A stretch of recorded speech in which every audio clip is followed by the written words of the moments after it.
গাজার যুদ্ধক্ষেত্রে ইসরায়েলি বোমাবর্ষণ আর ফিলিস্তিনিদের রক্তপাতের লাইভ সাক্ষী ডাক্তার আদম হামাউই এবার লড়ছেন মার্কিন প্রতিনিধি পরিষদের সদস্য হতে।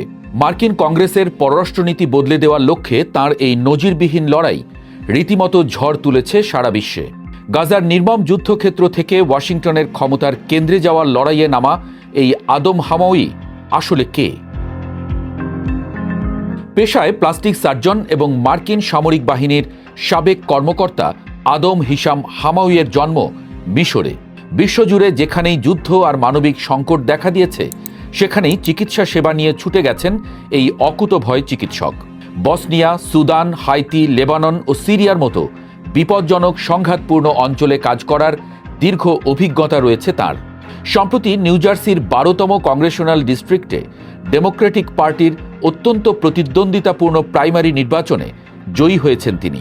ডেমোক্র্যাটদের এই শক্ত ঘাঁটিতে আগামী 3 নভেম্বরের মধ্যবর্তী নির্বাচনে তিনি প্রতিনিধি পরিষদের আসনে লড়বেন, যেখানে তার মূল প্রতিদ্বন্দ্বী রিপাবলিকান প্রার্থী গ্রেগ মেল।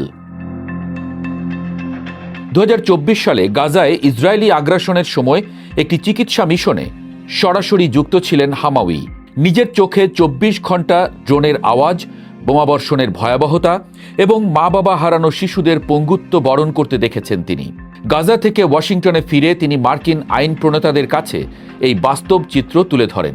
কিন্তু মার্কিন রাজনীতিবিদদের একাংশের উদাসীনতা এবং তার সঙ্গে দেখা করতে অস্বীকৃতি জানানোই হামাউইকে সরাসরি নির্বাচনে নামতে উদ্বুদ্ধ করে।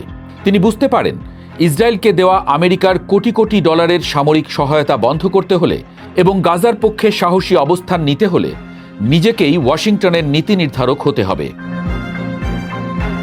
নভেম্বরের নির্বাচনে জয়ী হলে আদম হামাউই হবেন মার্কিন কংগ্রেসের একমাত্র সদস্য যার গাজা যুদ্ধ প্রত্যক্ষ করার বাস্তব অভিজ্ঞতা আছে।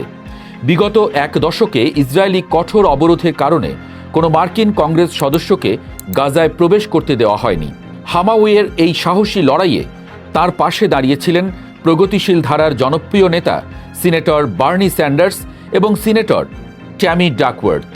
উল্লেখ্য, 2024 সালে ইরাকে ব্ল্যাক হক হেলিকপ্টার বিধ্বস্ত হয়ে গুরুতর আহত সিনেটর ডাকওয়ার্থের জীবন বাঁচিয়েছিলেন এই ডাক্তার হামাউই।